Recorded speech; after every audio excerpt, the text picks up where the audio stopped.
Coucou les amis, j'espère que vous allez tous très bien. Je suis très heureuse de vous emmener aujourd'hui en promenade avec moi dans ma serre. Je dis ma serre parce que cette serre qu'on appelle la serre à tomates, dans laquelle il n'y a pas que des tomates, eh bien c'est celle dont je m'occupe entièrement.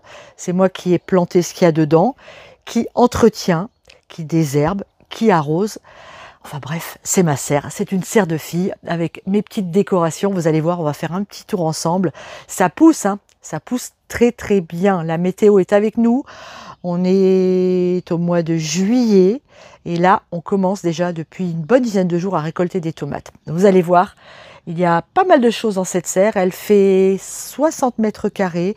J'ai cette année volontairement laissé pas mal d'espace pour pouvoir circuler autour, parce qu'il n'y a rien de plus embêtant que de marcher sur des petits bouts de planche entre les légumes, surtout quand on se met à les récolter. Donc là, je suis hyper heureuse, elle est magnifique, je l'adore. Allez, vous êtes prêts? La balade dans la serre. Je vous l'ai dit, cette serre s'appelle la serre à tomates. Cette année, j'y ai planté 14 variétés de tomates. Ici, on commence par les précoces de Quimper. Ce sont des tomates précoces, hein, leur nom l'indique. Elles sont délicieuses, elles sont très parfumées, elles sont vraiment très bonnes. Ici, j'ai mes blackberries qui sont en train de mûrir. Elles sont absolument magnifiques. Oula, là tiens, j'avais pas vu elle. Là, j'en ai une derrière qui est superbe.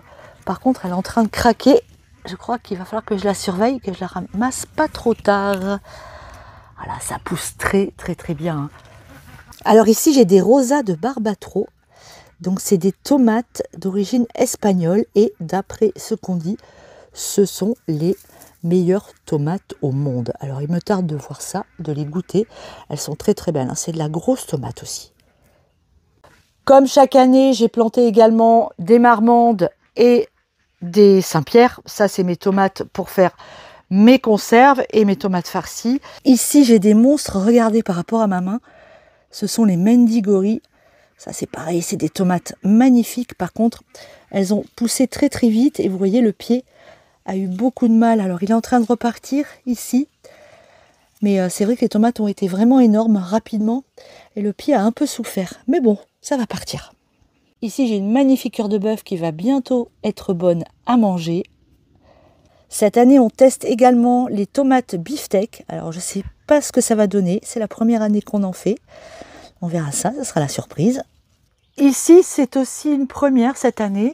C'est de la tomate blush. Là, celle-là, petite tomate ovale. Ce sont des tomates jaunes qui sont mais délicieuses. On les a déjà goûtées et qui ont l'air vraiment de produire, regardez ça, à foison. Hein. Très jolie variété. À côté, il y a ma petite chérie, la Sunbelle. Elle, je l'adore. Petite tomate jaune, genre de tomate cerise un peu plus grosse, ovale, magnifique. Et alors elle, j'enlève même pas les gourmands sur ce pied-là. Regardez, ça monte, ça va jusqu'en haut de la serre déjà. Alors, j'ai pas fait tout le tour, hein. Vous les avez là, toutes les tomates qu'on a mis cette année dans la serre, vous voyez, viennent du monde entier, hein, des USA, d'Amérique du Sud, d'Italie, de France, de Russie, d'Espagne. Dans ma serre, j'ai également mis une verveine citronnelle. Pourquoi? D'abord parce que je la récolterai, je la ferai sécher pour me faire des tisanes, mais durant la saison, elle a le pouvoir de chasser les moustiques. Et ça, c'est assez intéressant. Ici, on a des piments. Cette année aussi, je vous l'ai dit, hein, on a un système d'arrosage par Oya. Là, j'ai du piment de Cayenne qui pousse. Le piment, vous le savez, hein, c'est une passion, j'adore. Dans les piments, j'ai ici le piment Goria. Le piment Goria, c'est celui qui pousse à Espelette, hein, mais ici on n'est pas à Espelette, donc on ne peut pas l'appeler comme ça. Voilà, mais il marche très bien sous ma serre. Là, c'est magnifique. J'ai tous les ans de très belles récoltes. Je l'aime beaucoup parce qu'il est assez doux. Il est vraiment très bon et parfume très bien les plats. Alors les piments sont classés sur une échelle qu'on appelle échelle de Scoville. Et vous voyez ici, j'ai mis un peu un exemple de force et du piment qui va avec. On voit hein, en neutre le poivron qui n'est pas du tout piquant. Et jusqu'au piment le plus explosif, le piment habanero. Voilà, ça c'est pour la petite déco. J'aime bien faire des petits tableaux comme ça. Cette année, au centre de la serre, j'ai demandé à Thierry de me faire des bacs de culture. Voilà, pour bien maîtriser mes cultures et puis pour avoir une facilité d'arrosage. Vous voyez, on arrive ici sur les aubergines.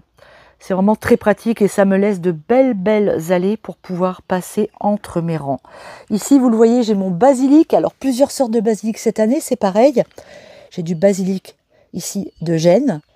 Ici, un basilic grec. Et au milieu des aubergines, ici, j'ai du basilicum marseillais. Peu cher. Très parfumé le basilic marseillais. Il est magnifique. On retrouve ici mes aubergines. Alors, deux sortes d'aubergines.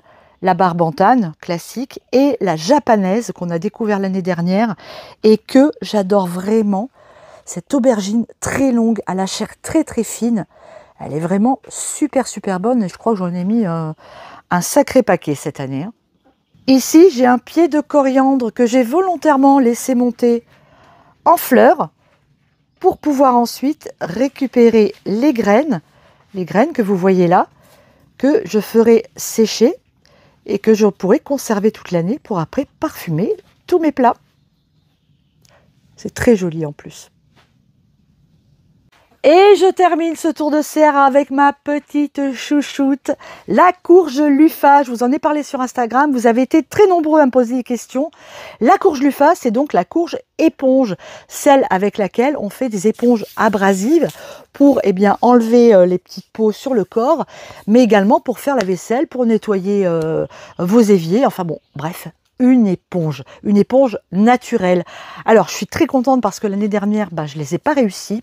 La météo n'était pas du tout propice. C'est une courge qui demande beaucoup de chaleur, pas mal d'eau. Elle aime bien l'eau. Vous le voyez, elle grimpe vraiment énormément. Elle fait des mètres et des mètres de long. Elle se ramifie aussi parce qu'il y a plusieurs branches qui partent sur une seule. Donc, c'est vraiment important de bien l'aider à pousser et de bien la tutorer. Regardez ici, vous en avez une, c'est un petit bébé. Ce petit bébé, il va devenir une courge verte au début, mais assez grande, assez longue, à peu près de cette taille-là. Elle va être très dure au départ, très dense, très lourde, donc il faut bien prévoir de bons tuterages. Et ensuite, au fur et à mesure des mois, elle va devenir marron et elle va s'assécher toute seule. Et à la fin, au moment de la récolte, vous verrez, elle est toute légère, elle est toute sèche, toute légère. Vous avez juste à la peler et vous avez à l'intérieur une éponge. Je vous montre ce que ça donne une fois que ça a séché. Ces courges, elles ont 2 ans. Vous voyez, ça se garde très longtemps. Et vous voyez, les trous du milieu, c'est les trous où il y avait les graines. Les graines, donc, on les enlève et on a nos éponges naturelles pour toute la saison. Voilà les amis, je crois que Thierry est dans le potager et qu'il a également des choses à vous dire. Donc, je vous emmène avec moi, on va le retrouver. Les amis, ça y est, c'est la lune montante. Donc, qu'est-ce que c'est que la lune montante? C'est la période qui annonce une période pour refaire ses semis. Donc, qu'est-ce que je suis en train de faire? Je profite de mes armatures où j'avais mes petits pois, on les a retirés. J'ai tout nettoyé et maintenant je plante 4 variétés de haricots. Alors j'ai remis des tarbais pour faire plaisir à Sandrine, des gros haricots rouges espagnols, des haricots plats espagnols aussi, les haricots verts. Et là je suis en train de mettre des Saint-Fiacre. C'est une très ancienne variété d'haricots. On renouvelle notre cheptel, on n'en avait pas planté cette année. Et voilà, donc il est encore temps de faire ça. Puis après, évidemment, j'ai lancé de l'autre côté des haricots verts. Donc j'ai pris des talismans, des haricots beurre, des rocancourt. Et ma petite nouveauté cette année, dont je suis très fier, c'est la variété Purple Queen Bio. Donc c'est des haricots violets, ils sont délicieux. Rien qu'à les voir en image, vous verrez, vous en aurez l'eau à la bouche. Bon, vous avez vu, on n'a pas la même serre avec Sandrine. Elle, c'est la serre très féminine, très décorée, très jolie. Elle a ses cultures donc à elle, et donc moi ici c'est ma serre beaucoup plus robuste, un petit peu plus rustique on va dire, mais c'est tout à fait normal. Cette serre, c'est une serre sans pignon. La vocation de cette serre, c'est pour accompagner les légumes qui ont plus de difficultés. Par exemple, la patate douce, si elle est en extérieur et qu'il pleut beaucoup, ça ne pousse pas. Donc ici, on gère son hydrométrie, donc on l'arrose régulièrement. Ici, vous voyez devant moi, ce sont des choux chinois. C'est la pleine période pour les faire. Donc vous pouvez encore faire des semis de choux chinois. C'est la très bonne période. Et dans cette serre aussi, un endroit qui est très pratique, c'est pour les melons, les concombres qui sont très jolis. Vous voyez, ça pousse très bien. C'est protégés, mais ils sont dans un environnement qui leur va vraiment bien parce que les résultats sont là. Donc ici aussi derrière, vous avez les melons qui sont en train d'arriver. Ça y est, on a les premiers, donc les petites structures leur permettent de grimper. Là, c'est les bons jours en ce moment. On est en lune montante, c'est les jours particulièrement favorables pour relancer ces semis. Et donc la quinzaine qui nous arrive là, enfin les 13 jours qui nous arrivent devant nous, eh ben, ça va nous permettre de préparer tous nos légumes. On arrive dans la période idéale pour faire ces semis, c'est ce que je vous disais.